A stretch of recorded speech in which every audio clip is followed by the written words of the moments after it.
Sai IAS academy पर आप सभी का स्वागत है। बच्चों, ये हैं करंट अफेयर्स के 5 क्वेश्चन जो आपके एग्जामों के लिए बहुत इम्पोर्टेंट हैं आगे आने वाले एग्जामों में। ठीक है, तो आप जो है इन क्वेश्चंस को नोट भी कर लें, इनको याद भी कर लें, इनको समझ लें, और अगर ये चीज़ें आपको समझ आती हैं तो इस वीडियो को या इस क्लास को और लोगों के साथ शेयर भी करें। ठीक है, कमेंट में जो आपसे पूछा जाए उसका आप जवाब भी लिख के भेजा करें। ठीक है, ताकि हमें पता चलता रहे कि हमारे बच्चे जो हैं वो कितनी लगन और मेहनत के साथ में जुटे हुए हैं। चलिए, मार्च 2025 में म्यांमार में आए एक विनाशकारी भूकंप में 1000 से अधिक लोगों की मृत्यु हुई। इस देश के भूकंप प्रभावित क्षेत्र के लिए भारत ने कौन सा ऑपरेशन चलाया? अभी क्या हुआ था, मार्च के महीने में एक बहुत बड़ा भूकंप आया था। कहां पर? म्यांमार में। तो भारत सरकार ने राहत और बचाव कार्य के तौर पर कौन सा ऑपरेशन लॉन्च करा था, कौन सा ऑपरेशन चलाया था? Operation Brahma, operation Vishnu, operation Shiv, operation Garud. 4 विकल्प हैं आपके सामने, कौन सा ऑपरेशन चलाया था? तो बेटा उसका सही आंसर है ऑपरेशन ब्रह्मा। ऑपरेशन ब्रह्मा के तहत भारत ने म्यांमार में राहत और बचाव कार्य के लिए ऑपरेशन ब्रह्मा चलाया था। ठीक है, तो सही आंसर हो जाएगा ऑप्शन नंबर ए।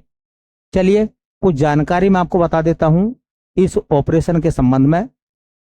देखिए, ऑपरेशन ब्रह्मा म्यांमार में आए विनाशकारी भूकंप के बाद राहत और बचाव कार्यों के लिए यह भारत द्वारा चलाया गया।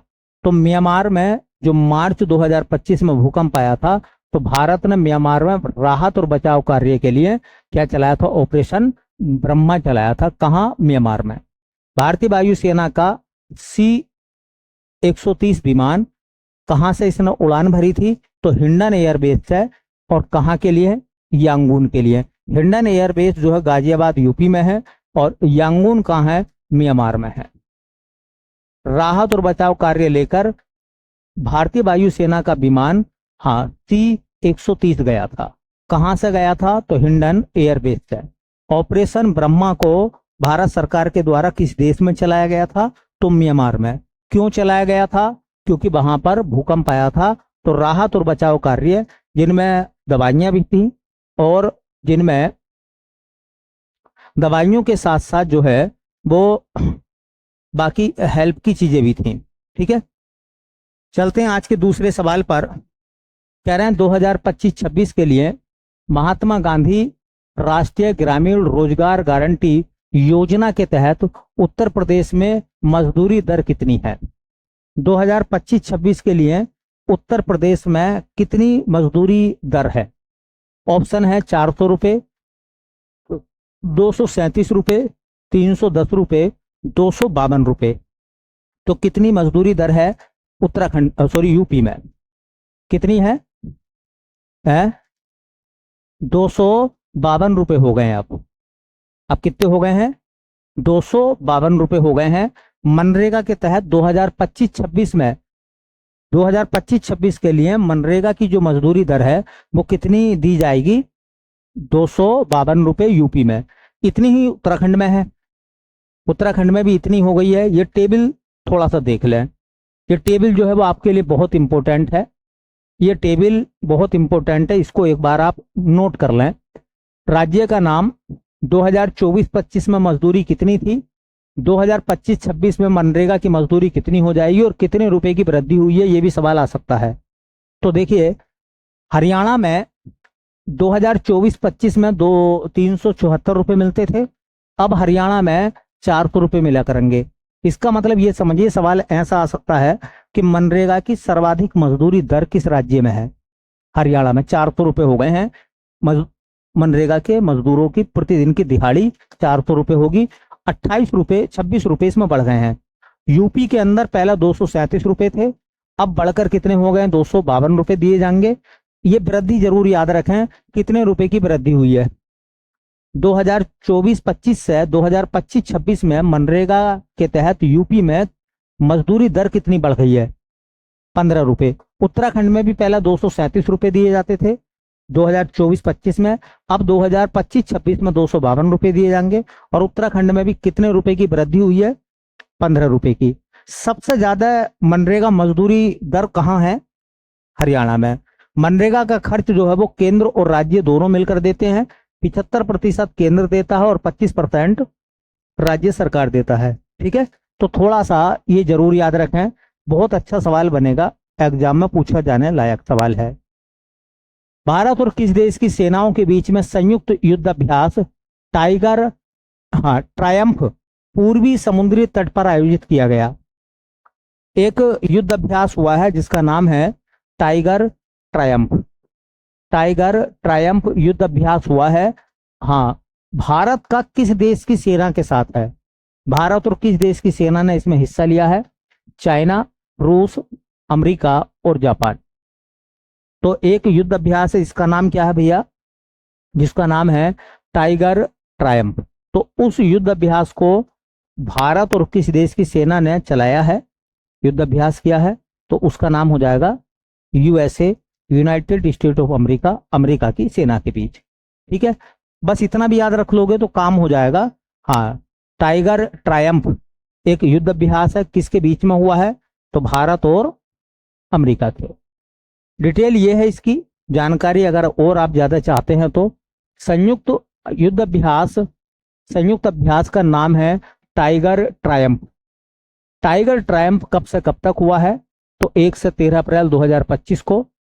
कहाँ हुआ है? पूर्वी समुद्री तट। ठीक है, भारत के पूरब में समुद्र का तट है, उसके आसपास विशाखापट्टनम और काकीनाडा में हुआ है।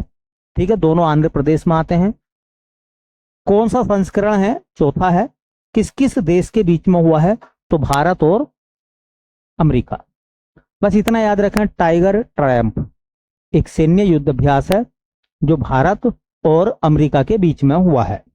चलिए, अगला क्वेश्चन है, किस राज्य के प्रसिद्ध सौदागिरी ब्लॉक प्रिंट को भौगोलिक संकेतक मतलब भौगोलिक संकेत जीआई टैग दिया गया है?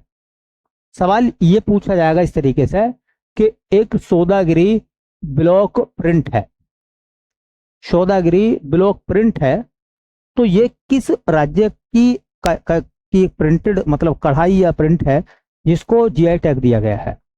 ऑप्शन है राजस्थान, गुजरात, आंध्र प्रदेश, तमिलनाडु।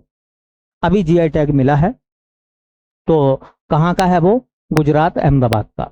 इसमें क्या होता है, जो कपड़े होते हैं ना, उन कपड़े पर क्या बनाते हैं? ब्लॉक बनाते हैं, अलग अलग चित्रकारी करके, और फिर कपड़े पर वो ठप्पे लगाए जाते हैं, उसे ब्लॉक प्रिंट बोलते हैं। ठीक है, ब्लॉक से प्रिंट करना, ब्लॉक बनाकर प्रिंट करना। कहाँ की है ये? नाम उसका क्या है? Saudagiri block print. देखिए, और एक्स्ट्रा जानकारी लेनी हो तो 2-3 बातें देख लीजिए। सौदागिरी ब्लॉक प्रिंट यह हस्त निर्मित वस्त्र चित्रकला है, हाथ से बनाई जाती है, जिसमें हाथ से बनाए गए जटिल डिजाइन कपड़ों पर छापे जाते हैं।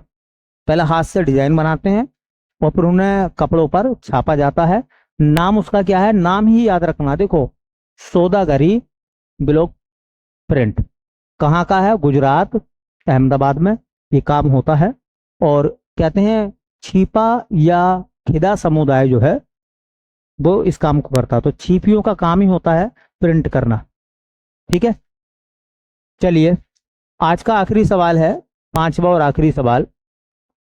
कह रहे हैं स्पेस एक्स ने पृथ्वी की ध्रुवीय कक्षा में जाने वाले प्रथम मानव मिशन को लॉन्च किया, यह मिशन है।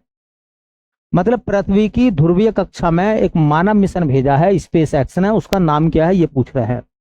पृथ्वी के ध्रुवों की तरफ ये ध्रुवीय कक्षा में एक मानव मिशन भेजा है स्पेस एक्स ने, और ये स्पेस एक्स का जो मानव मिशन है इसका नाम क्या है? इसका नाम फ्रेम 4 है, फ्रेम 3 है, फ्रेम 2 है, फ्रेम 1 है। फ्रेम 1, 2, 3, 4 स्पेस एक्स का मिशन है, मानव को साथ लेकर गया है ये, और पृथ्वी की ध्रुवीय कक्षा में पहुंचा है। इसका नाम क्या है? तो इसका नाम है फ्रेम 2। क्या नाम है? फ्रेम 2। स्पेस एक्स एक एजेंसी है और इसके जो ओनर हैं एलन मस्क है। एलन, हाँ, मस्क की प्राइवेट कंपनी है स्पेस एक्स, एलन मस्क। जानकारी के लिए मैं आपको बता दूं, ये इंपॉर्टेंट जानकारी है, देख लेना इसके बारे में क्या क्या इंपॉर्टेंट होगा आप लोगों के लिए, उसको देखिए। जैसे लिखा हुआ है, हाँ, फ्रेम 2 क्या है ये? पृथ्वी के ध्रुवों से होकर जाने वाला पहला मानव मिशन, मतलब पृथ्वी की ध्रुवीय कक्षा से गुजरने वाला पहला मानव मिशन है। अच्छा, मानव मिशन है तो मानव जरूर गए होंगे इसके साथ। कब लॉन्च किया गया है? 13 मार्च 2025 को लॉन्च किया गया। फ्रेम 2 को कब लॉन्च किया गया था? 2025 को मार्च के महीने में। कहां से? कैनेडी स्पेस सेंटर या फ्लोरिडा तट, अमेरिका। अमेरिका के फ्लोरिडा तट पर कैनेडी स्पेस सेंटर है। जैसा कि आप सब जानते हैं, भारत का जो अंतरिक्ष केंद्र है भारत का, वो सतीश धवन अंतरिक्ष केंद्र श्रीहरिकोटा आंध्र प्रदेश में है। इसी प्रकार से अमेरिका जहां से अपने उपग्रह छोड़ता है उसका नाम है कैनेडी स्पेस सेंटर। कहाँ है? फ्लोरिडा में है। फ्लोरिडा शहर है अमेरिका का, वहां पर है। किस रॉकेट से इसको लॉन्च किया था फ्रेम 2 को? फॉल्कन, हाँ, फाल्कन 9 या फॉल्कन 9 से। क्यों भेजा गया है ये? माइक्रो ग्रेविटी में मशरूम उगाना। ये लोग क्या करेंगे? माइक्रो ग्रेविटी में मशरूम को उगाने का प्रयास करेंगे। देखेंगे कि माइक्रो मतलब बहुत कम ग्रेविटी में मशरूम पैदा होती है नहीं होती। और पहली बार मानव एक्सरे परीक्षण करना कि जब कोई अंतरिक्ष में व्यक्ति जाता है तो उसकी हड्डियों पर और मांसपेशियों पर क्या प्रभाव पड़ता है, उसका एक्सरे खींचेंगे ये लोग स्पेस में, अंतरिक्ष में, और वो भी पृथ्वी की ध्रुवीय कक्षा में। ठीक है, देखते हैं ये टेस्टिंग सफल होती है कि नहीं होती। और इसमें 4 लोग जो हैं वो पैसेंजर गए हैं फ्रेम 2 में। 4 लोग कौन कौन हैं? चुंग वांग है, ये मिशन के कमांडर हैं। जानी के मिकेल सेन है, ये वाहन कमांडर हैं, उसको लीड करेंगे। हाँ, राबेया रोगे जो हैं वो वहां उसके पायलट हैं। और एरिक फिलिप्स जो है वो मेडिकल ऑफिसर हैं। 4 लोग जो हैं स्पेस एक्स के मिशन फ्रेम 2 के साथ गए हैं। 4 लोगों के नाम भी आप थोड़ा देख लें। ठीक है, तो ये जो स्पेस एक्स का एक मिशन है, ये पृथ्वी की ध्रुवीय कक्षा में पहली बार मानव को भेजा गया है। 4 लोग गए हैं इसमें। और क्या करेंगे? अंतरिक्ष में वहीं से स्पेस से ये एक्सरे खींचेंगे इंसान का। और क्या करेंगे? वहां मशरूम को उगाने की कोशिश करेंगे। मशरूम एक फंगस होता, कवक का होता है, उसको देखेंगे कि उगता है कि नहीं उगता जीरो ग्रेविटी में। ठीक है, तो उम्मीद है बेटा ये क्वेश्चन आपको समझ आए हैं तो बाकी लोगों के साथ शेयर करें। मिलते हैं फिर नेक्स्ट क्लास में, तब तक के लिए आप सभी का बहुत बहुत धन्यवाद।